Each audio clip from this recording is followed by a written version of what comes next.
한서연은 자신의 집으로 돌아왔을 때 공기가 다르다는 것을 직감했다. 강남의 가장 부유한 동네에 위치한 3층짜리 현대적인 디자인의 저택은 언제나처럼 고요하고 완벽해 보였다. 정원사가 완벽하게 다듬은 잔디 계절마다 가장 아름다운 꽃으로 교체되는 화단, 그리고 티끌 하나 없이 닦인 통유리창까지 모든 것이 그녀가 설계한 그대로였다. 하지만 그 완벽함 속에 미세한 불협화음이 섞여 있었다. 그것은 눈에 보이는 것이 아니라 피부로 느껴지는 거의 동물적인 감각에 가까웠다. 그녀는 방금 스위스에서 돌아온 길이었다. 남편인 강태준 KJ건설 및 기술그룹의 회장에게는 짧은 휴가라고 말했지만 실제로는 그의 제국을 뒤흔들 뻔한 중대한 위기를 해결하기 위한 비밀 출장이었다. 유럽의 한 투자펀드가 KJ그룹의 부실 자산에 대한 정보를 입수하고 적대적 인수를 시도하려 했다. 태준과 그의 유능하다는 팀은 전혀 눈치채지 못하고 있었다. 서연은 자신의 비공식적인 정보망을 통해 이 사실을 알게 되었고 남편의 그림자 속에서 조용히 움직여 펀드 책임자를 만나 거래를 성사시켰다. 그녀는 KJ그룹의 미래 가치를 담보로 한 새로운 투자 제안으로 그들의 마음을 돌렸고 위기는 조용히 수면 아래로 가라앉았다. 태준은 자신이 얼마나 큰 위험에서 벗어났는지, 그리고 그 모든 것을 해결한 사람이 바로 자신의 아내라는 사실을 평생 알지 못할 터였다. 이것이 지난 10년간 그녀의 역할이었다. 세상 사람들은 한서연을 그저 운 좋게 재벌과 결혼한 아름답고 우아한 여자로만 알았다. 사교계의 꽃, 완벽한 내조의 여왕. 하지만 진실은 달랐다. 그녀는 KJ그룹에 보이지 않는 설계자이자 문제 해결사였다. 태준이 밖에서 화려한 스포트라이트를 받을 때 그녀는 뒤에서 그의 길을 가로막는 모든 장애물을 제거했다. 그녀의 천재적인 분석력과 전략적 사고가 없었다면 KJ그룹은 벌써 몇 번이나 좌초했을 것이다. 현관문이 소리 없이 열렸다. 집안은 늘 그렇듯 적막했다. 가사 도우미들은 정해진 시간이 되면 퇴근했고 이 거대한 집에는 보통 그와 그녀 단둘만 남았다. 서연은 익숙하게 하이힐을 벗고 부드러운 실내화로 갈아 신었다. 거실 쪽으로 걸음을 옮기던 그녀의 발걸음이 순간 멈칫했다. 평소 그녀가 정해놓은 위치에 있어야 할 크리스털 와인잔 2개가 테이블 위에 아무렇게나 놓여 있었다. 하나에는 붉은 와인이 반쯤 남아 있었고 다른 하나에는 립스틱 자국이 선명하게 찍혀 있었다. 그녀의 립스틱 색이 아니었다. 그리고 공기 중에 떠도는 낯선 향수 냄새. 너무 달고 저렴한 향이었다. 그녀가 가장 싫어하는 종류의 향, 심장이 차갑게 내려앉는 기분이었다. 하지만 그녀의 얼굴에는 어떤 감정도 드러나지 않았다. 수많은 위기 상황을 겪으며 단련된 그녀의 포커페이스는 완벽했다. 그녀는 숨을 죽이고 소리의 근원지를 향해 천천히 걸어갔다. 거실 안쪽 통유리창을 통해 서울의 야경이 그림처럼 펼쳐지는 곳. 그녀가 직접 이탈리아에서 공수해온 최고급 가죽으로 만든 거대한 흰색 소파가 있는 곳. 그리고 그녀는 보았다. 자신의 남편 강태준이 한 여자와 뒤엉켜 있는 모습을. 여자는 낯이 익었다. 요즘 한창 주가를 올리고 있는 신인 여배우 오수진. 드라마에서 청순하고 가련한 역할로 인기를 얻고 있는 바로 그 얼굴이었다. 하지만 지금 그녀의 얼굴은 욕망으로 상기되어 있었고 그녀의 가녀린 손은 태준의 셔츠를 움켜쥐고 있었다. 태준은 눈을 감은 채 여자의 목에 얼굴을 묻고 있었다. 그들이 있는 소파는 서연이 가장 아끼는 가구였다. 결혼기념일에 태준이 자신에게 무엇을 원하냐고 물었을 때 그녀가 유일하게 직접 고른 것이었다. 함께 앉아 영화를 보고 미래를 이야기하자던 약속의 상징이었다. 하지만 지금 그곳은 더러운 욕망의 현장으로 변해 있었다. 순간 세상의 모든 소리가 사라졌다. 귀가 먹먹해지고 눈앞의 광경이 비현실적인 슬로우 모션 비디오처럼 보였다. 배신감, 분노, 슬픔. 그 모든 감정이 한꺼번에 몰려와 그녀의 심장을 찢어 놓을 것 같았다. 하지만 그녀는 비명을 지르지도 눈물을 흘리지도 않았다. 그 대신 얼음처럼 차가운 이성이 그녀의 머리를 지배하기 시작했다. 지난 10년의 세월이 주마등처럼 스쳐 지나갔다. 대학 시절 야망은 넘치지만 가진 것은 없던 태준을 만났다. 그의 가능성을 알아보고 자신의 모든 것을 걸어 그를 뒷받침했다. 아버지의 반대를 무릅쓰고 결혼했고 자신의 명석한 두뇌를 오직 그를 위해 사용했다. KJ그룹을 작은 건설사에서 대한민국 10대 그룹으로 키워낸 수많은 전략들이 모두 그녀의 머리에서 나왔다. 그런데 그 결과가 이것인가? 그녀는 조용히 뒤로 물러섰다. 소파에 있는 두 사람은 아직 그녀를 눈치채지 못했다. 그들은 자신들의 쾌락에 너무나 깊이 빠져 있었다. 서연은 소리 없이 2층에 있는 자신의 드레스룸으로 올라갔다. 그녀의 드레스룸은 웬만한 명품 매장보다 더 화려했다. 수백 벌의 옷, 수십 개의 가방 보석들. 태준은 그녀에게 아낌없이 돈을 썼다. 그것이 성공한 남편의 트로피이자 자신의 부를 과시하는 수단이었기 때문이다. 하지만 서연은 그 어떤 것에도 손을 대지 않았다. 대신 그녀는 벽에 걸린 거대한 그림 뒤에 숨겨진 금고를 열었다. 그 안에는 보석이나 현금이 없었다. 오직 몇 개의 하드 드라이브와 USB 그리고 검은색 가죽으로 된 낡은 수첩 하나가 들어있을 뿐이었다. 하드 드라이브에는 지난 10년간 K그룹의 모든 거래 내역, 비자금 조성 기록, 정관계 로비 자료 등 태준의 제국을 한 번에 무너뜨릴 수 있는 모든 증거가 담겨 있었다. 태준은 그녀의 꼼꼼함을 믿고 모든 자료에 백업을 맡겼지만 그녀가 자신만의 사본을 만들어 두었으리라고는 상상도 못했을 것이다. 수첩에는 그녀의 기억에만 의존해 기록한 공식적인 장부에는 없는 거래들과 인물들의 이름이 빼곡히 적혀 있었다. 이것들은 그녀의 보험이었다. 언젠가 태준이 자신을 배신할지도 모른다는 막연한 불안감 속에서 그녀는 수년간 조용히 자신을 지킬 무기를 준비해왔다. 그녀는 그것들을 작은 더플백에 챙겨 넣었다. 그리고 옷장 가장 깊숙한 곳에서 평범한 청바지와 티셔츠 운동화를 꺼내 입었다. 화려한 강태준의 아내라는 껍데기를 벗어던지는 의식과도 같았다. 마지막으로 그녀는 화장대 위에 놓인 결혼 반지를 빼서 테이블 위에 올려두었다. 반지가 차가운 대리석에 부딪히며 내는 작은 소리가 유난히 크게 들렸다. 모든 준비를 마친 그녀는 다시 1층으로 내려왔다. 거실의 상황은 끝나 있었다. 오수진은 옷매무새를 가다듬고 있었고 태준은 와인을 마시며 만족스러운 표정을 짓고 있었다. 그때 태준의 시선이 계단을 내려오는 서연과 마주쳤다. 그의 눈이 놀라움으로 커졌다. 서연, 씨 언제 왔어? 연락도 없이. 그의 목소리에는 당황한 기색이 역력했지만 이내 오만한 표정으로 바뀌었다. 그는 마치 아무 일도 없었다는 듯 오히려 그녀를 탓하는 듯한 태도를 보였다. 옆에 있던 오수진은 얼굴이 하얗게 질려 어쩔 줄 몰라 했다. 서연은 아무 말도 하지 않았다. 그녀는 두 사람을 그저 텅 빈 눈으로 바라보았다. 그 시선에 담긴 것은 경멸도 증오도 아니었다. 그것은 완벽한 무관심이었다. 마치 길가의 돌멩이를 보는 듯한 눈빛. 그녀는 그들을 지나쳐 현관으로 향했다. 태준이 그제야 상황의 심각성을 조금이나마 깨달았는지 자리에서 일어나 그녀의 팔을 붙잡았다. 잠깐 어디가? 지금 이게 무슨 태도야? 서연은 처음으로 고개를 돌려 그를 바라보았다.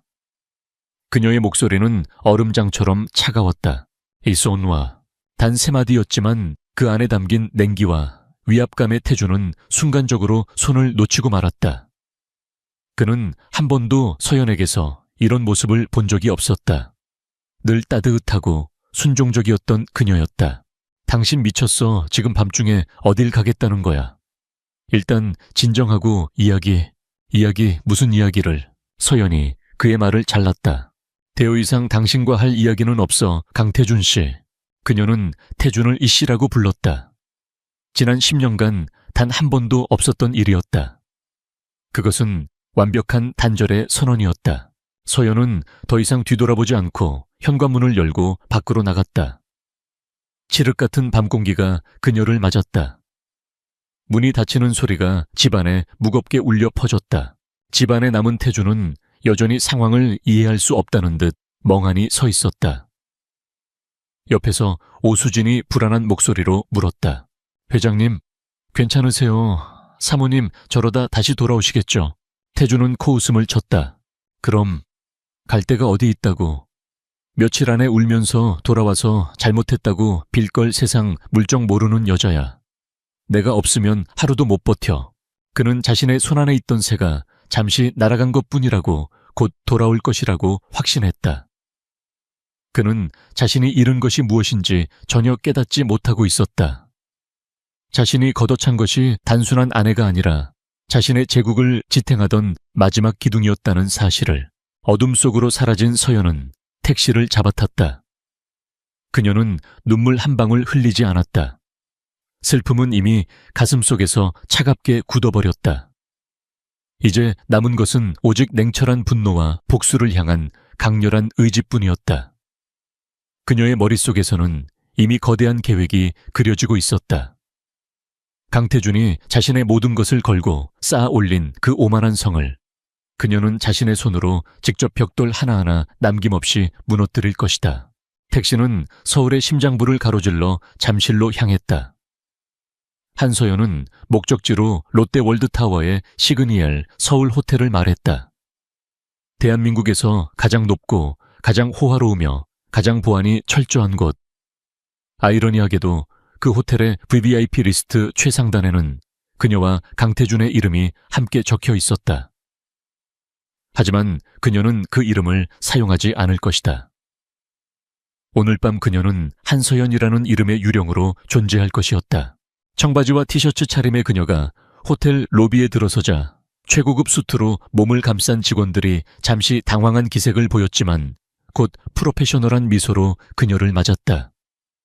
그들의 눈에는 스치듯 지나가는 의문이 담겨 있었다.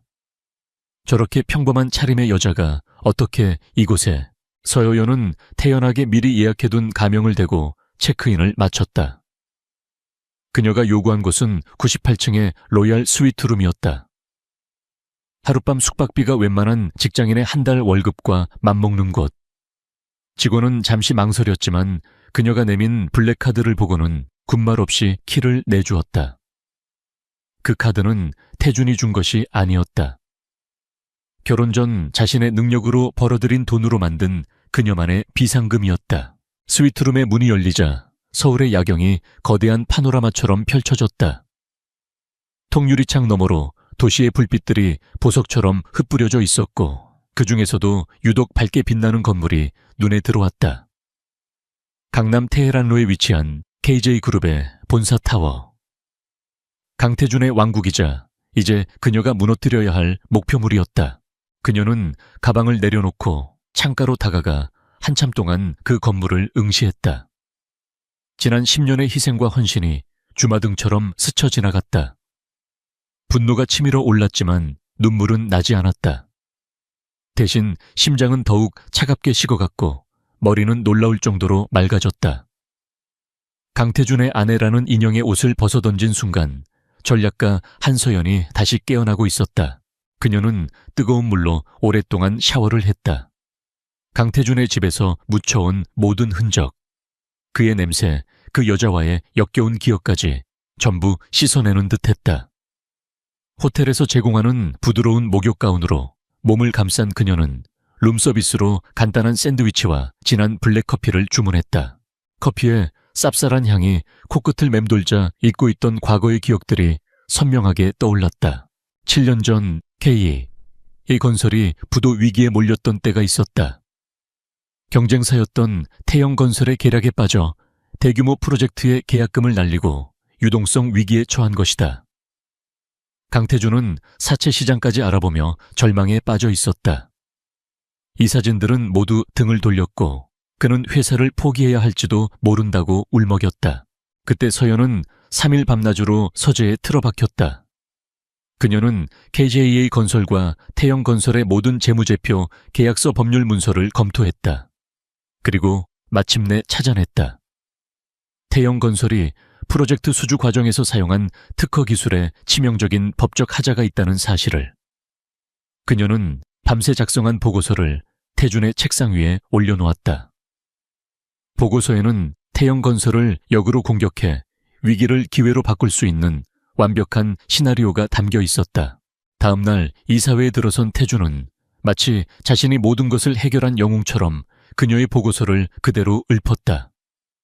위기는 극적으로 반전되었고 K건설은 오히려 태영건설의 핵심 사업부를 헐값에 인수하며 업계의 강자로 떠올랐다. 그날 밤 태준은 그녀를 끌어안고 당신은 나의 행운의 여신이라고 속삭였다. 하지만 다음 날 아침 신문의 헤드라인은 강태준 회장의 천재적 위기관리 능력을 찬양하는 기사로 도배되었다.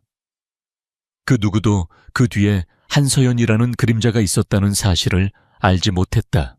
또 한 번은 3년 전 중동의 국부펀드와 합작하여 스마트시티를 건설하는 수십조 원 규모의 프로젝트를 진행할 때였다. 협상은 막바지에 이르러 교착 상태에 빠졌다. 실무진들은 모두 혀를 내둘렀다. 그때도 서연이 나섰다. 그녀는 협상 상대인 왕자의 개인적인 정보까지 분석했다. 그가 열렬한 매사냥 애호가라는 사실을 알아낸 그녀는 태준에게 사업 이야기는 잠시 접어두고 한국의 전통 매사냥에 대해 이야기하며 개인적인 유대감을 형성하라고 조언했다. 그녀가 직접 작성해준 대본대로 움직인 태준은 왕자의 마음을 사로잡았고 계약은 거짓말처럼 성사되었다. 태준은 나의 동물적인 협상 감각이라며 스스로를 칭송했다. 수많은 기억들이 그녀의 머릿속을 스쳐 지나갔다. 그녀는 언제나 유령이었다. 그의 성공 뒤에 숨어있던 보이지 않는 손. 그는 그녀의 두뇌를 이용해 자신의 제국을 건설했고 이제는 그 제국 안에서 다른 여자와 뒹굴고 있었다. 서연은 샌드위치를 한 입 베어 물었다. 음식을 씹는 기계적인 행동이 그녀의 머리를 더욱 냉정하게 만들었다. 이제 감상에 젖어 있을 시간은 없었다. 그녀는 호텔 책상 위에 놓인 메모지와 펜을 가져왔다. 그녀는 하드드라이브를 열어볼 필요도 없었다. KJ그룹의 모든 약점은 그녀의 머릿속에 완벽하게 각인되어 있었다. 그녀는 메모지 중앙에 K그룹이라고 썼다. 그리고 거미줄처럼 손을 뻗어 나가기 시작했다. 첫 번째 가지는 K건설. 그녀는 그 아래에 몇 개의 페이퍼 컴퍼니 이름을 적었다. 태준이 비자금을 조성하고 세금을 탈루하기 위해 사용하던 유령 회사들이었다. 그 회사들의 자금 흐름과 연결된 정치인, 고위 공무원들의 이름이 차례로 나열되었다. 두 번째 가지는 K테크. 최근 급성장한 이 회사는 사실 속이 텅 빈 거품이었다.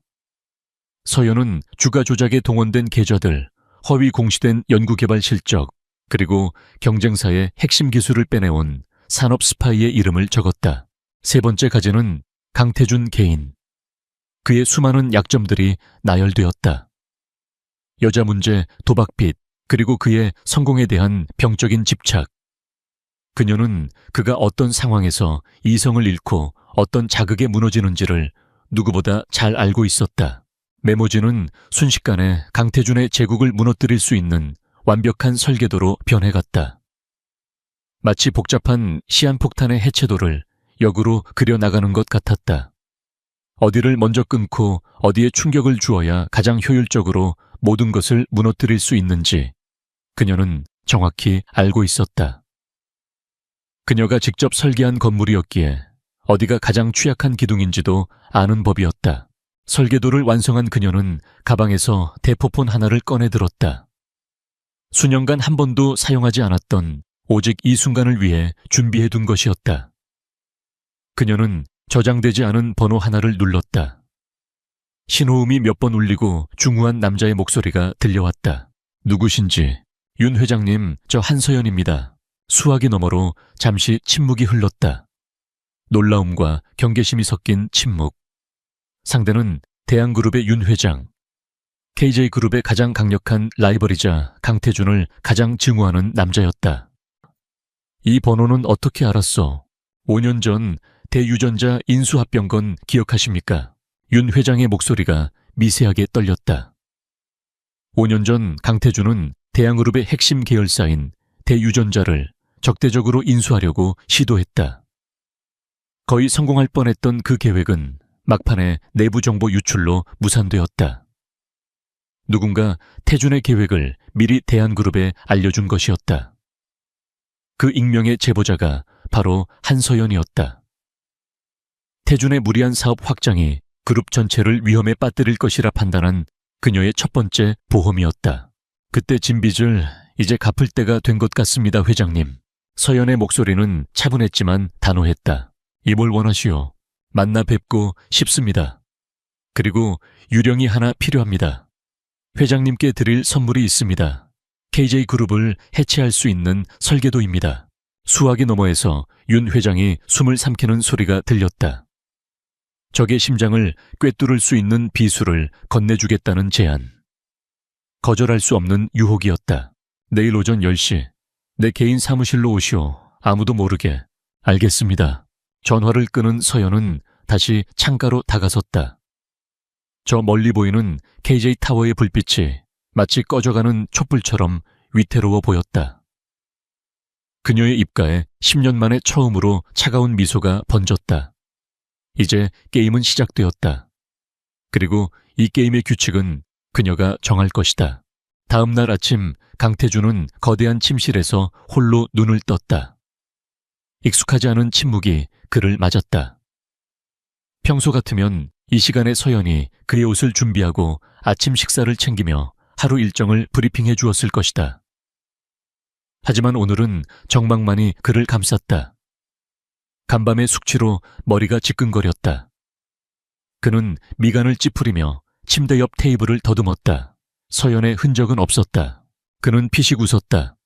아직도 화가 나 있군. 그는 서연이 어딘가 호텔에 방을 잡고 혼자 분을 사귀고 있을 거라고 생각했다.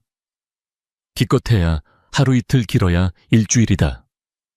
돈이 떨어지면 혹은 외로움을 견디지 못하면 제 발로 기어들어 올 것이다. 강태준에게 한서연은 아름다운 새장 속에 갇힌 새와 같았다. 자신이 없으면 살아갈 수 없는 존재. 그는 샤워를 하고 옷을 갈아입으며 김 비서에게 전화를 걸었다. 김 비서 사모님, 아직 연락 안 됐나? 네, 회장님. 계속 전화기가 꺼져 있습니다. 그래, 촌스럽게 밀당하기는. 계속 연락해봐. 그리고 오늘 오후 스케줄 두바이 스파이어 프로젝트 최종 입찰 회의 차질 없이 준비하도록. 알겠습니다, 회장님. 그는 대수롭지 않게 전화를 끊고 1층으로 내려왔다. 어젯밤의 흔적은 가사도우미가 말끔히 치운 상태였다. 하지만 텅 빈 집은 어딘가 모르게 스산했다. 그는 이 기분 나쁜 감정을 애써 무시하며 차에 올랐다. KJ타워의 펜트하우스에 있는 자신의 사무실에 도착해서야 그는 평소에 오만한 강태준으로 돌아올 수 있었다. 같은 시각 한서연은 강남의 한 명품 편집숍에서 막 쇼핑을 마친 참이었다. 청바지와 티셔츠는 그녀의 무기가 될 수 없었다. 그녀는 몸에 완벽하게 맞는 세련된 디자인의 검은색 비즈니스 수트와 날렵한 스틸레토 힐을 골랐다. 머리는 단정하게 올리고 화장은 최소한으로 하여 그녀의 지적인 분위기와 차가운 눈빛을 강조했다. 거울에 비친 그녀의 모습은 더 이상 재벌가의 순종적인 사모님이 아니었다. 적의 심장부로 걸어 들어가는 냉혹한 전사 그 자체였다. 그녀는 약속 시간에 맞춰 대한그룹 윤 회장의 개인 사무실이 있는 청담동의 한 빌딩에 도착했다. 철저한 보안을 거쳐 들어선 사무실은 동양적인 미가 느껴지는 고풍스러운 공간이었다. 윤 회장은 굳은 표정으로 그녀를 맞았다. 그의 눈에는 여전히 의심과 경계심이 가득했다. 앉아오시오. 서연은 말없이 자리에 앉았다. 긴 서론은 필요 없었다. 그녀는 가방에서 보안 처리된 노트북을 꺼내 테이블 위 모니터에 연결했다. 제가 가진 것의 극히 일부입니다. 화면에 복잡한 자금 흐름도가 나타났다. 스위스의 한 은행에서 시작된 자금이 조세 회피처의 여러 유령 회사를 거쳐 KJ건설의 한 임원 개인 계좌로 흘러 들어가는 과정이 상세하게 그려져 있었다. 최종 목적지는 두바이 스파이어 프로젝트의 발주를 책임지고 있는 두바이 시의회 의원의 차명 계좌였다. 윤 회장의 눈이 경악으로 물들었다. 그는 지난 몇 년간 KJCA 그룹의 비리를 캐내기 위해 막대한 돈과 인력을 투입했지만 이렇게 구체적이고 치명적인 증거는 단 하나도 찾아내지 못했었다. 이걸 어떻게... 제가 그 모든 거래를 설계했으니까요. 물론 그때는 회사를 위한 최선이라고 믿었습니다. 서연의 목소리는 담담했다. 그녀는 계속해서 설명했다. 입찰 성공을 위해 KJ가 어떤 불법적인 로비를 했는지, 경쟁사들의 정보를 어떻게 빼돌렸는지. 그녀의 설명은 막힘이 없었고 모든 주장은 완벽한 데이터로 뒷받침되었다. 윤 회장은 이제 그녀를 완전히 다른 눈으로 바라보기 시작했다. 이 여자는 단순한 복수심에 불타는 아내가 아니었다. 강태준의 제국을 그 내면부터 꿰뚫어 보고 있는 무서운 전략가였다. 첫 번째 타겟은 두바이 프로젝트입니다. 아직 계약서에 서명하기 전이라 지금 터뜨리면 K는 막대한 계약금을 날리고 국제적인 망신을 당하게 될 겁니다. 어떻게 할 생각이지? 가장 공격적인 경제 전문 기자를 한 명 알고 있습니다. 이메일 한 통이면 충분합니다. 서연의 계획은 치밀했다. 한 번에 모든 것을 무너뜨리는 것이 아니었다. 가장 아픈 곳을 예리하게 찔러 상처를 내고 과다출혈로 서서히 죽게 만드는 방식이었다. 윤 회장은 잠시 생각에 잠기더니 이내 고개를 끄덕였다. 좋소. 내 유령팀을 쓰도록 하지. 절대 출처를 추적할 수 없을 거요. 서연은 USB 하나를 그에게 건넸다. 그 안에는 이메일에 첨부할 모든 자료가 들어있었다. 윤 회장은 즉시 비서에게 연락했고 그의 유령팀이 움직이기 시작했다. 익명의 서버를 통해 암호화된 이메일 한 통이 한 경제신문사의 탐사보도팀 팀장에게 발송되었다. 그로부터 정확히 2시간 후 KJ그룹 본사 35층 대회의실. 강태준은 두바이 프로젝트 최종 입찰 전략 회의를 주재하고 있었다. 그의 얼굴에는 자신감이 넘쳤다. 이미 내부 정보를 통해 입찰 성공이 거의 확정적이라는 사실을 알고 있었기 때문이었다. 이번 프로젝트는 KJCA 그룹의 미래를 결정할 중요한 사업입니다. 모두 마지막까지 긴장을 늦추지 말고. 그의 말이 끝나기도 전에 회의실 문이 거칠게 열리고 홍보팀장이 창백한 얼굴로 뛰어들어왔다. 회장님, 큰일 났습니다. 무세운 소란이야. 지금 회의 중인 거 안 보여. 태준이 버럭 소리를 질렀다. 하지만 홍보팀장은 그의 분노 따위는 안중에도 없다는 듯 떨리는 손으로 태블릿 PC를 내밀었다. 단독 KJ건설 두바이 스파이어 프로젝트 입찰 위해 거액의 뇌물 제공 정황 포착. 태블릿 화면에 떠있는 기사 제목이 태준의 눈에 박혔다. 기사의 내용은 충격적이었다. KJ가 로비를 위해 설립한 유령 회사에 이름 자금이 오고 간 날짜와 금액, 심지어 뇌물을 받은 시의원의 이름까지 정확하게 명시되어 있었다. 자신과 서연, 그리고 극소수의 최측근만 알고 있어야 할 극비 정보였다. 순간 회의실은 얼어붙었다. 기사는 온라인을 통해 순식간에 퍼져나가기 시작했다. 포털 사이트 실시간 검색어 1위에 KA건설 뇌물이 올랐다. 그리고 주식시장이 즉각적으로 반응했다. 개장과 동시에 급등하던 KJ그룹의 주가가 수직으로 곤두박질치기 시작했다. 이게 무슨... 태준의 얼굴이 흉측하게 일그러졌다. 그의 머릿속이 하얗게 비었다. 바로 그때 그의 비서가 다급하게 뛰어들어와 보고했다. 회장님, 방금 두바이에서 연락이 왔습니다. 입찰 과정을 전면 재검토하겠다고 합니다. 태준은 괴성을 지르며 테이블 위에 모든 것을 쓸어버렸다. 서류와 컵들이 바닥에 어지럽게 흩어졌다. 임원들은 겁에 질려 숨을 죽였다. 누구야, 어떤 새끼가 정보를 흘렸어. 그의 이글거리는 눈이 회의실에 앉아있는 임원들을 훑었다. 모두가 그의 시선을 피했다.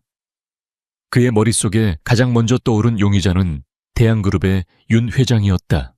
윤 회장, 그 늙은 여우짓이 틀림없어. 우리 내부에 첩자를 심어놓은 게 분명해.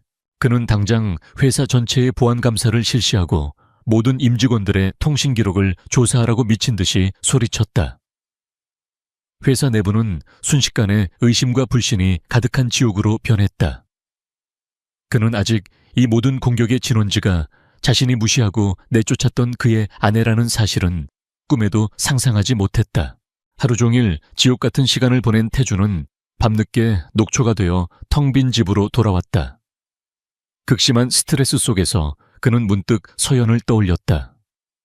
이런 위기가 닥쳤을 때 언제나 옆에서 침착하게 해결책을 제시해주던 그녀의 모습이 떠올랐다. 그는 자신도 모르게 그녀의 위로와 능력이 필요하다고 느끼고 있었다. 그는 짜증 섞인 목소리로 다시 그녀에게 전화를 걸었다. 여전히 전화기는 꺼져 있었다. 그는 그녀의 부모님과 그녀가 가끔 만나던 몇 안 되는 친구들에게까지 전화를 걸었다. 하지만 아무도 그녀의 행방을 알지 못했다. 그녀가 완전히 증발해버린 것이다. 태주는 서재의 의자에 주저앉았다. 모니터에는 폭락한 주가를 나타내는 파란색 그래프가 떠 있었다. 자신의 왕국이 흔들리는 소리가 들리는 듯했다. 그리고 그때 그의 머릿속에 아주 작지만 끔찍한 의심의 씨앗이 싹트기 시작했다. 설마, 아니야. 그럴 리가 없어. 그녀는 아무것도 모르는 여자야. 그는 고개를 저으며 애써 그 생각을 떨쳐내려 했다. 하지만 그의 등줄기에서는 식은땀이 흘러내리고 있었다. 두바이 프로젝트의 실패는 시작에 불과했다. 그것은 거대한 지진 전의 미미한 전진, 첸젠 과도 같았다. 강태준이 내부의 첩자를 색출하느라 회사를 지옥으로 몰아넣고 있는 동안 한서연은 대한그룹의 비밀 대책실에서 다음 공격을 지휘하고 있었다. 그곳은 마치 전쟁 상황실과도 같았다. 수십 개의 모니터에는 각종 데이터와 주가 그래프 실시간 뉴스피드가 쉴 새 없이 흘러갔다. 윤 회장이 자신의 최정예 유령팀을 그녀의 처분하에 두었다. 최고의 화이트 해커 금융 분석가, 기업 정보 전문가들로 구성된 팀이었다. 처음에는 반신반의하던 그들도 서연에 놀랍도록 치밀하고 정확한 분석과 지휘에 점차 경외심을 품기 시작했다. 그녀는 KJ 그룹이라는 거대한 건물의 설계도를 완벽하게 꿰고 있는 유일한 사람이었고, 이제 그녀는 그 건물을 가장 효율적으로 무너뜨리는 방법을 하나씩 실행에 옮기고 있었다. 다음 목표는 KJ테크입니다. 서연이 차갑게 말했다. 그녀가 가리킨 모니터에는 K테크가 최근 발표하여 주가를 폭등시켰던 혁신적인 2차 전지 기술에 대한 자료가 떠 있었다. 이 기술 독자 개발이 아닙니다. 2년 전 KJ가 적대적 인수로 흡수한 작은 스타트업업 이노셀의 기술을 그대로 훔친 겁니다. 그녀는 이노셀의 원래 연구 데이터와 KA에 흡수된 후 부당하게 해고된 핵심 연구원의 연락처가 담긴 파일을 화면에 띄웠다. 증거는 차고 넘쳤다. 언론에 흘리는 건 너무 뻔한 수법입니다. 이번에는 다른 방식을 사용하죠. 서연의 두 번째 공격은 훨씬 더 정교했다. 유령팀은 이 정보를 미국의 유력 테크 전문 블로그와 월스트리트의 악명 높은 공매도, 전문 헤지펀드에 동시에 흘렸다. 공격의 무대를 대한민국에서 전 세계로 넓힌 것이다. 영문으로 작성된 보고서는 K테크의 기술이 사기이며 그들의 주가는 부풀려진 거품이라는 것을 논리전견하게 증명했다. 결과는 즉각적이고 파괴적이었다. 미국발 기사가 터져 나오자마자 해외 투자자들이 무섭게 KJ 주식을 팔아치우기 시작했다. 공매도 헤지펀드의 공격이 시작되자 주가 하락 속도는 걷잡을 수 없이 빨라졌다. 불과 몇 시간 만에 KJA 그룹의 시가총액 수십조 원이 공중으로 증발했다. 강태준은 자신의 사무실에서 속수무책으로 이 모든 상황을 지켜봐야 했다. 두바이 건으로 이미 만신창이가 된 회사는 두 번째 치명태, 완전히 휘청거렸다. 그는 미친 사람처럼 소리를 지르며 책상 위를 엎었다. 대체 누가 이 모든 것을 알고 있는 거야? 그의 머릿속은 온통 의심으로 가득 찼다. 그는 더 이상 누구도 믿을 수 없었다. 가장 믿었던 부회장 아버지 때부터 함께 해온 고문까지 그의 눈에는 모두가 첩자처럼 보였다. 그는 명확한 증거도 없이 핵심 임원 몇 명을 해고해버렸고 남은 이들은 공포에 떨며 몸을 사렸다. KJ그룹의 지휘체계는 마비 상태에 빠졌다. 회사는 외부의 공격과 내부의 불신으로 동시에 무너져 내리고 있었다. 이 극심한 스트레스는 그의 사생활마저 좀먹기 시작했다. 그날 오후 오수진이 그의 사무실을 찾아왔다. 그녀는 값비싼 명품으로 치장하고 걱정스러운 표정을 연기하며 그의 팔에 매달렸다. 회장님, 괜찮으세요? 뉴스 보고 너무 놀랐어요. 이 일 때문에 우리 관계가 알려지거나 제 경력에 문제가 생기지는 않겠죠. 그리고 약속하신 강남 아파트는 어떻게 되는 거예요?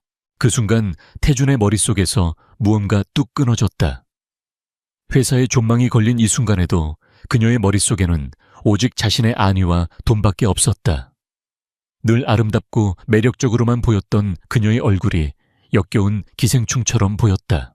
시끄러워. 태준이 그녀를 거칠게 밀쳐냈다. 지금 그깟 아파트가 문제야. 당신 같은 재수 없는 여자가 꼬이니까 회사까지 이 모양 이 꼴이잖아. 당장 내 눈앞에서 꺼져.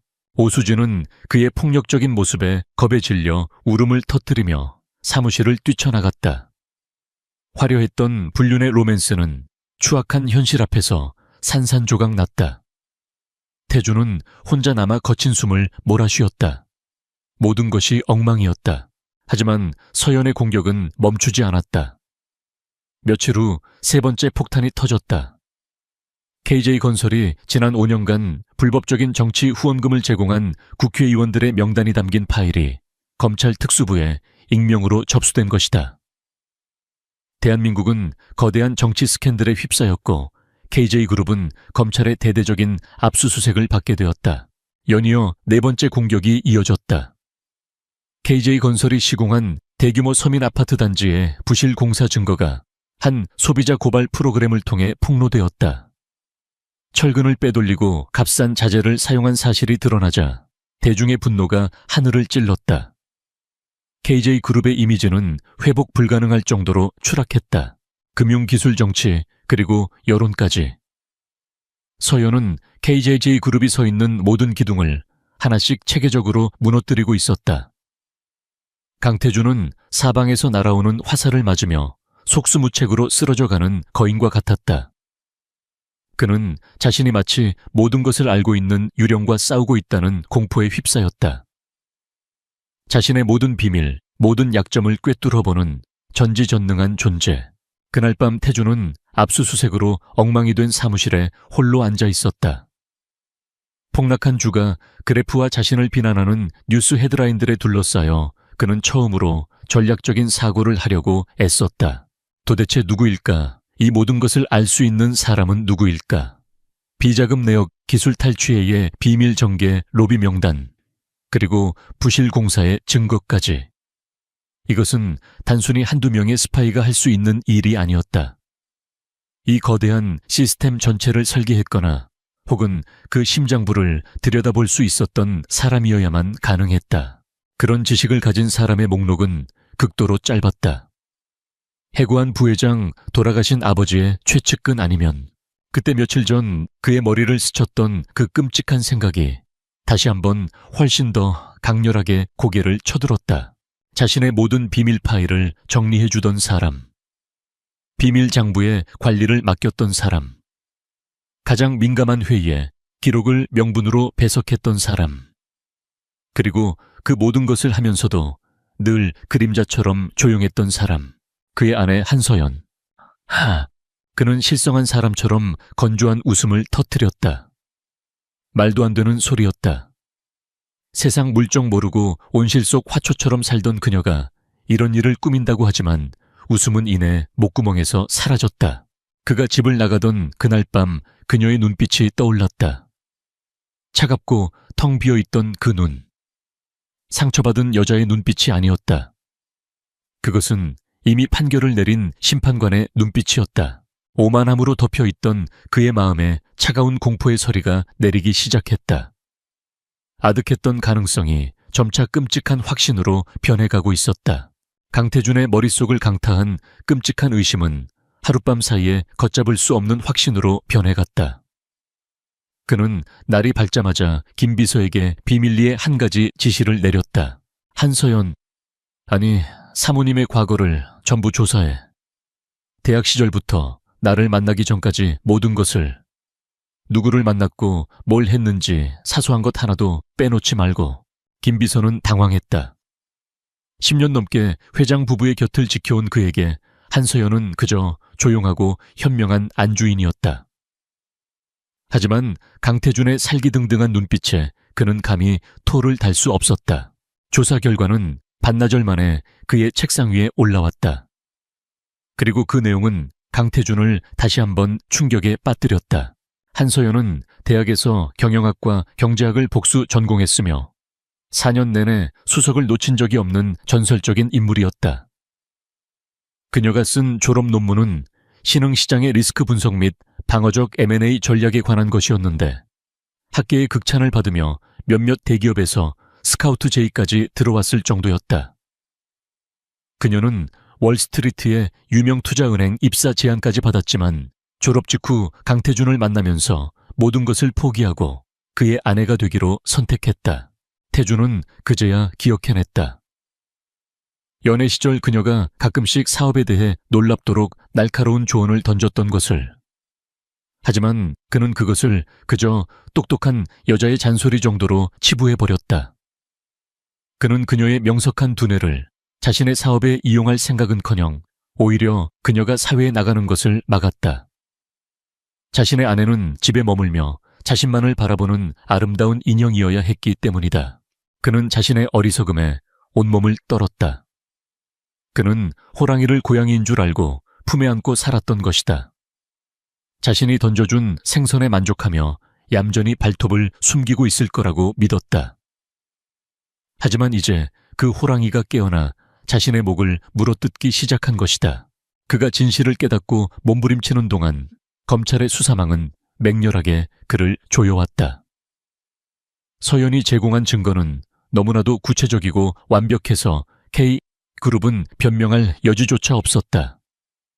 비자금의 흐름 뇌물을 받은 정치인들의 명단, 주가 조작의 증거까지. 모든 것이 사실로 드러났다. 그의 동맹들은 썰물처럼 빠져나갔다. 어제까지 그에게 충성을 맹세하던 정치인들은 이제 전화를 받지 않았다. 위기 때마다 든든한 방패가 되어주었던 금융계의 거물들은 그를 모르는 사람 취급했다. 그들은 모두 강태준이라는 침몰하는 배에서 뛰어내리기 바빴다. 배신감에 몸을 떨었지만 그는 그들을 비난할 수 없었다. 그 자신도 늘 그렇게 살아왔으니까. 며칠 후 검찰은 강태준에게 출국금지 명령을 내리고 소환장을 발부했다. 그는 이제 용의자 신분으로 검찰청 포토라인에 서야 할 처지가 되었다. 언론은 연일 그의 몰락을 대서특필했다.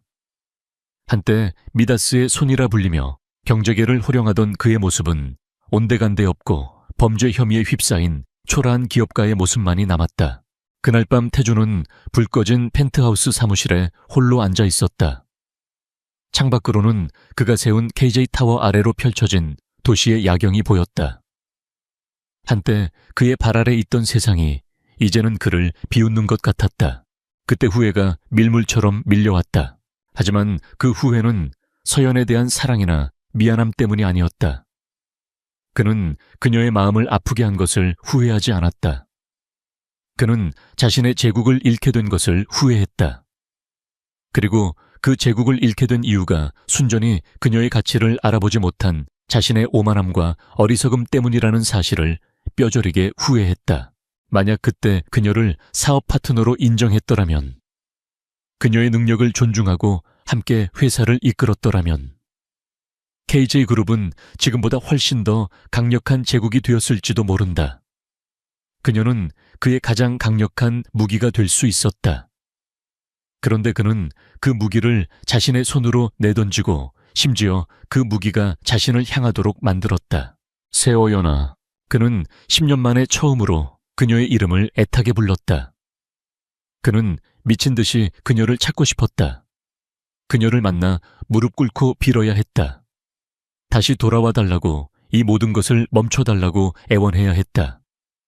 그는 아직도 자신이 상황을 되돌릴 수 있다고, 그녀의 마음을 돌릴 수 있다고 믿고 싶었다.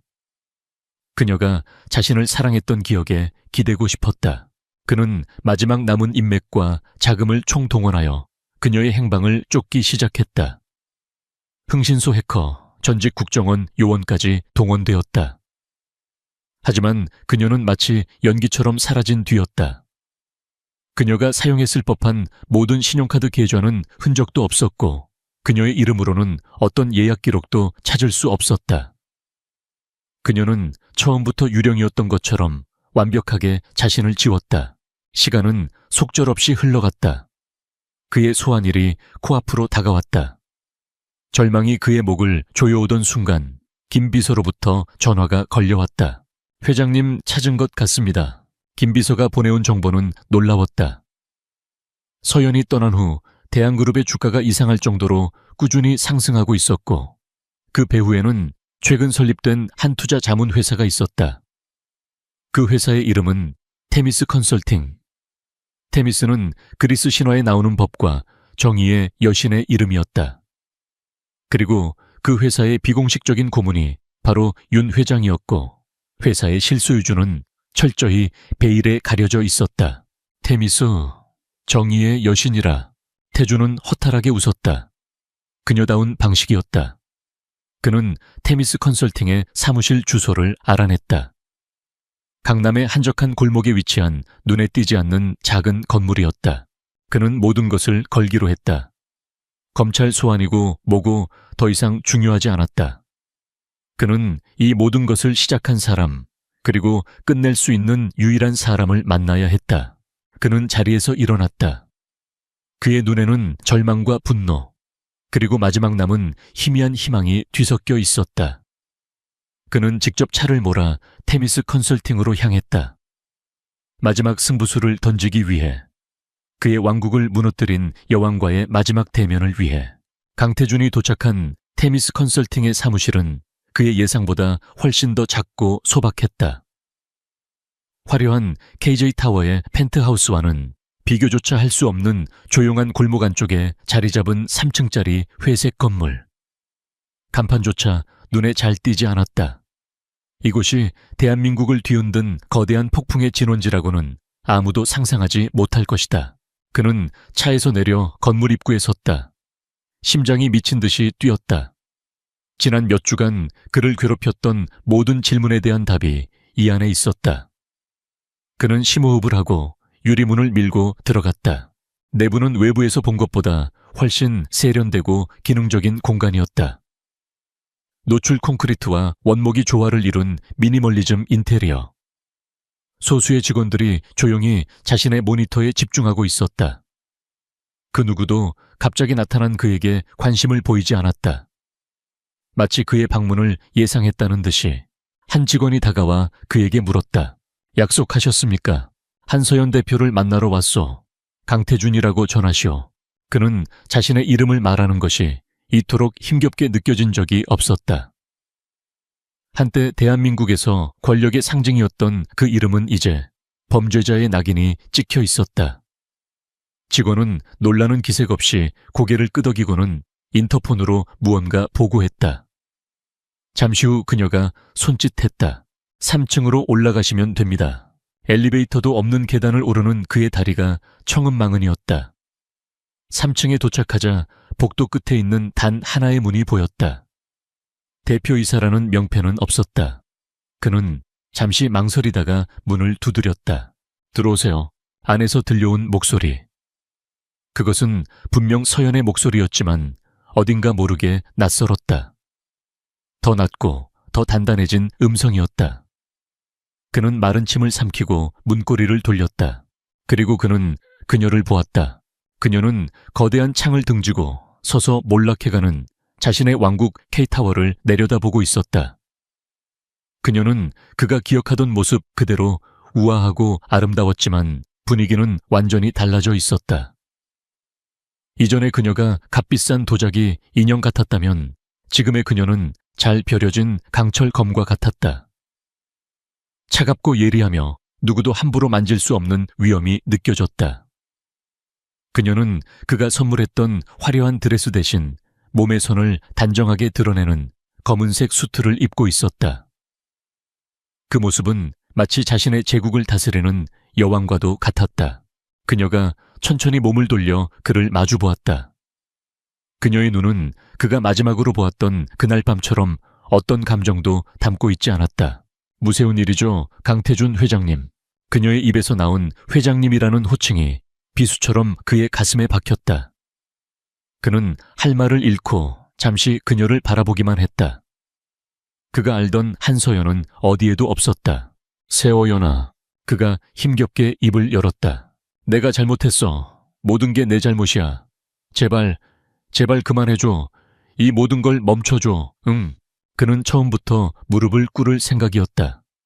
그는 자존심을 버리고 그녀의 발치에 엎드려 애원했다. 과거의 그녀라면 그의 이런 모습에 마음이 약해졌을지도 모른다. 하지만 그녀는 미동도 하지 않았다. 그녀는 차가운 눈으로 바닥에 엎드린 그를 내려다보았다. 무엇을 멈추라는 거죠? 저는 아무것도 시작하지 않았습니다. 무세운 소리야. 이 모든 거 당신이 꾸민 일이잖아. 내가 바람 피운 거, 그건 정말 죽을 죄를 지었어. 하지만 회사는 우리 둘의 피와 땀이잖아. 이렇게 무너뜨릴 수는 없는 거잖아. 그의 목소리에는 절박함이 묻어났다. 하지만 서연의 대답은 냉정했다. 착각하지 마세요. 그 회사는 당신의 탐욕과 나의 두뇌로 만들어진 겁니다. 나의 피와 땀은 당신의 성공을 위한 발판으로 쓰이다 버려졌죠. 그리고 이제 그 탐욕이 스스로를 집어삼키고 있을 뿐입니다. 저는 그저 법과 정의가 제 역할을 하도록 약간의 정보를 제공했을 뿐이에요. 그녀는 정의라는 단어를 또렷하게 말했다. 그녀의 회사 이름처럼. 태주는 고개를 들었다. 애원이 통하지 않자 그는 다음 카드를 꺼내 들었다. 회유였다. 그래, 알았어. 당신이 얼마나 화났는지 알아. 당신 능력 내가 인정하지 못했던 거, 그것도 사과할게. 다시 돌아와줘. 회사를 다시 일으켜 세우는 거야. 당신에게 부회장 자리를 주겠어. 아니, 공동회장을 하는 거야. 우리가 다시 합치면 예전보다 훨씬 더 강해질 수 있어. 그는 그녀가 권력과 돈을 원할 것이라고 생각했다. 그가 아는 세상은 그런 것들로 움직였으니까. 하지만 서연은 실수했다. 경멸이 담긴 옅은 웃음이었다. 강태준 씨, 당신은 아직도 아무것도 모르는군요. 당신이 내게 줄 수 있는 건 아무것도 없습니다. 돈 내가 원했다면 당신의 비자금 절반은 내 것으로 만들 수 있었어요. 권력 나는 보이지 않는 곳에서 당신의 제국 전체를 움직였습니다. 나는 당신이 주는 자리가 아니라 나 자신의 왕국을 원합니다. 그녀의 말은 비수처럼 날아와 그의 마지막 희망마저 베어버렸다. 그는 이제 더 이상 그녀에게 제시할 것이 없다는 사실을 깨달았다. 절망감에 휩싸인 그는 최후의 수단을 선택했다. 협박이었다. 그의 본성이 드러나는 순간이었다. 한서연, 그가 벌떡 일어나 그녀에게 소리쳤다. 그의 눈에 다시 오만함과 분노가 어렸다. 내가 이런 짓을 하고도 무사할 것 같아. 내가 무너지면 너도 끝이야. 이 모든 증거들 네가 조작했다고 말하면 그만이야. 너도 공범으로 감옥에 가게 될 거라고 나 혼자 죽지는 않아. 그의 흉측한 협박에도 서연의 눈빛은 흔들리지 않았다. 오히려 희미한 연민의 빛마저 스쳐 지나갔다. 예상했던 반응이네요. 그녀는 책상 위에 태블릿 PC를 들어 그에게 화면을 보여주었다. 화면에는 녹음 파일의 파형이 움직이고 있었다. 방금 그와 그녀가 나눈 모든 대화가 녹음되고 있었던 것이다. 당신이 이곳에 올 것을 알고 있었습니다. 그리고 이런 식으로 나올 것도 예상했죠. 이 녹음 파일은 당신이 자신의 범죄 사실을 모두 인정하고 심지어 나를 협박했다는 증거로 검찰에 제출될 겁니다. 당신의 마지막 발악 고맙게 잘 쓰겠습니다. 태준의 얼굴이 하얗게 질렸다. 그는 완벽한 함정에 빠진 것이었다. 그녀는 그의 모든 움직임을 손바닥 위에 올려놓고 보고 있었던 것이다. 그는 다리가 풀려 주저앉았다. 모든 것이 끝났다. 서연은 그에게 마지막 일격을 가했다. 한 가지만 더 알려주죠, 강태준 씨. 당신은 내가 당신을 사랑해서 혹은 당신의 성공을 위해서 당신 곁에 있었다고 생각하겠죠. 반은 맞고 반은 틀립니다. 내가 당신 곁에 있었던 진짜 이유는 내가 만들어낸 이 KJ라는 괴물이 통제불능이 되어 세상을 해치는 것을 막기 위해서였습니다. 나는 당신을 지킨 게 아니라 내가 만든 창조물을 감시하고 있었던 겁니다. 하지만 당신의 탐욕은 내 통제를 벗어났고 결국 당신은 당신 자신뿐만 아니라 내가 지키고자 했던 수많은 직원들과 투자자들까지 위험에 빠뜨렸어요. 그래서 나는 결심한 겁니다. 내가 만든 것을 내 손으로 직접 해체하기로. 그 말은 태준의 남은 자존심마저 산산조각 내버렸다. 그는 그녀의 사랑조차 받아본 적 없는 그저 관리감독의 대상에 불과했다는 사실. 그의 모든 성공과 자부심이 한순간에 부정당했다. 그는 더 이상 아무 말도 할 수 없었다. 텅 빈 눈으로 허공을 응시했다. 그의 영혼이 완전히 파괴된 순간이었다. 이제 돌아가세요. 곧 검사들이 당신을 데리러 올 겁니다. 마지막으로 가족들과 시간을 보내는 게 좋을 거예요. 서연은 차갑게 말하고는 다시 창가로 몸을 돌렸다. 더 이상 그에게는 눈길조차 주지 않았다. 그녀에게 강태준은 이제 과거의 자네일 뿐이었다. 태준은 유령처럼 비틀거리며 사무실을 나섰다. 그가 떠난 후에도 서연은 한참 동안 창밖을 바라보았다. 그녀의 눈에서는 마침내 뜨거운 눈물 한 방울이 흘러내렸다. 10년의 세월 사랑했던 남자, 그리고 자신이 직접 무너뜨린 자신의 창조물에 대한 마지막 작별의 눈물이었다. 하지만 그 눈물은 곧 마르고 그녀의 눈에는 다시 평온과 자유의 빛이 감돌았다. 이제 모든 것이 끝났다. 그리고 새로운 시작이 그녀를 기다리고 있었다. 한서연의 사무실을 나온 강태준은 건물 입구에서 기다리고 있던 검사들에게 체포되었다. 그의 마지막 저항은 없었다. 영혼이 빠져나간 텅 빈 껍데기처럼 그는 순순히 수갑을 찼다. 그가 검은색 세단에 올라타는 모습은 모든 방송사 카메라에 생생하게 담겨 전국으로 송출되었다. 한때 대한민국 경제를 호령하던 거인의 마지막 모습이었다. 그 후의 일들은 모두가 예상한 대로 진행되었다. KJ그룹은 모래성처럼 무너져 내렸다. 강태준이 구속되자 숨겨져 있던 비리와 부실이 본물처럼 터져 나왔다. 주가는 휴지 조각이 되었고 투자자들은 모든 것을 잃었다. 회사는 결국 법정 관리에 들어갔고 수십 개의 계열사는 경쟁사들에게 헐값에 팔려나갔다. KJ건설과 KJ테크 등 핵심 계열사 대부분은 아이러니하게도 대한그룹의 윤 회장 품으로 들어갔다. 윤 회장은 한서연과의 약속을 지켜 그녀에게 막대한 성공 보수를 지급하려 했지만 그녀는 거절했다. 대신 K그룹의 부당 해고, 노동자들의 복직과 피해를 입은 소액 주주들에 대한 보상을 조건으로 내걸었다. 강태준은 재판 내내 넋이 나간 사람 같았다.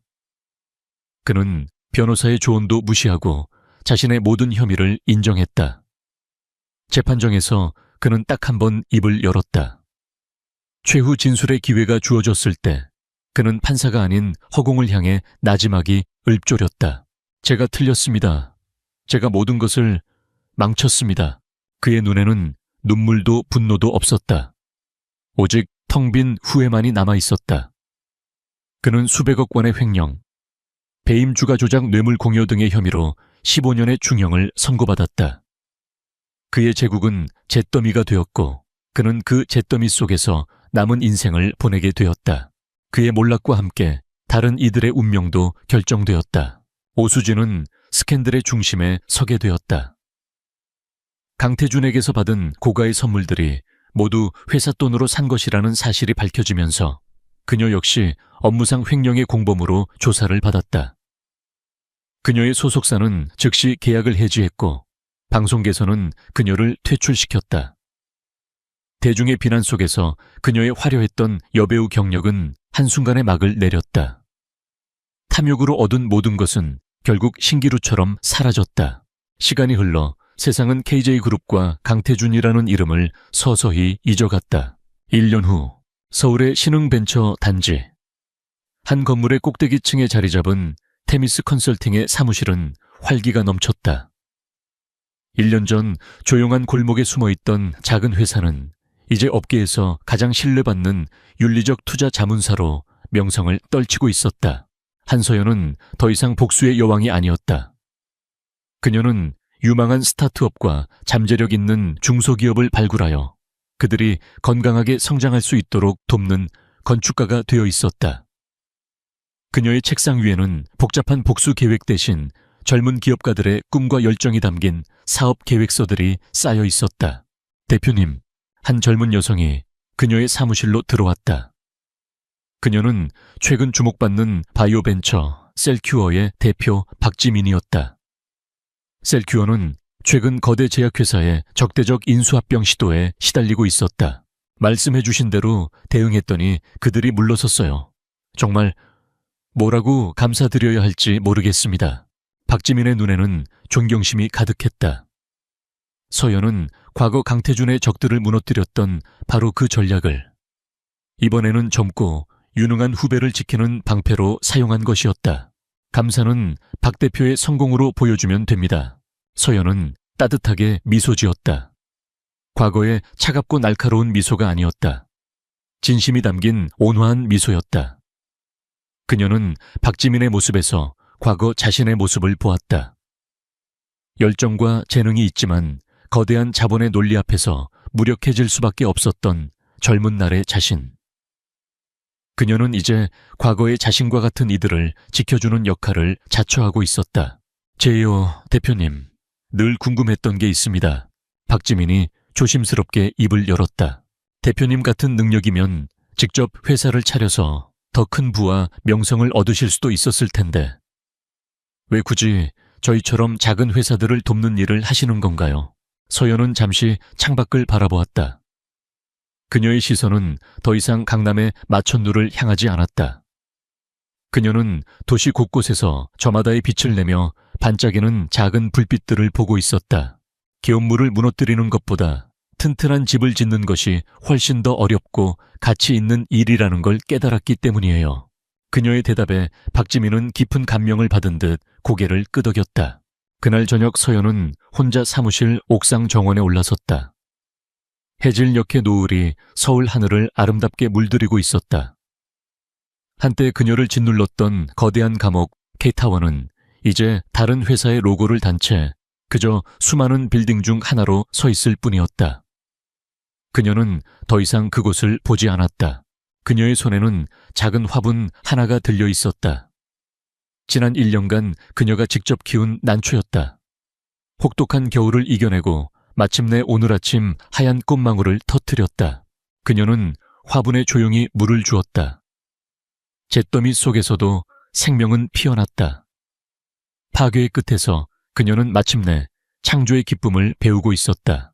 차가운 밤 공기가 그녀의 뺨을 스쳤지만 그녀는 더 이상 외롭지 않았다. 복수는 끝났다. 과거도 흘려보냈다. 그녀는 마침내 자신의 이름 한서연이라는 이름으로 온전히 서 있었다. 더 이상 누군가의 아내도 복수의 화신도 아닌 자기 운명의 주인이자 새로운 희망을 짓는 건축가로서 그녀는 평온한 미소를 지으며 노을이 완전히 사라진 도시의 야경을 바라보았다. 수많은 불빛들이 그녀를 위해 반짝이는 것 같았다. 그녀의 진짜 인생은 이제부터 시작이었다.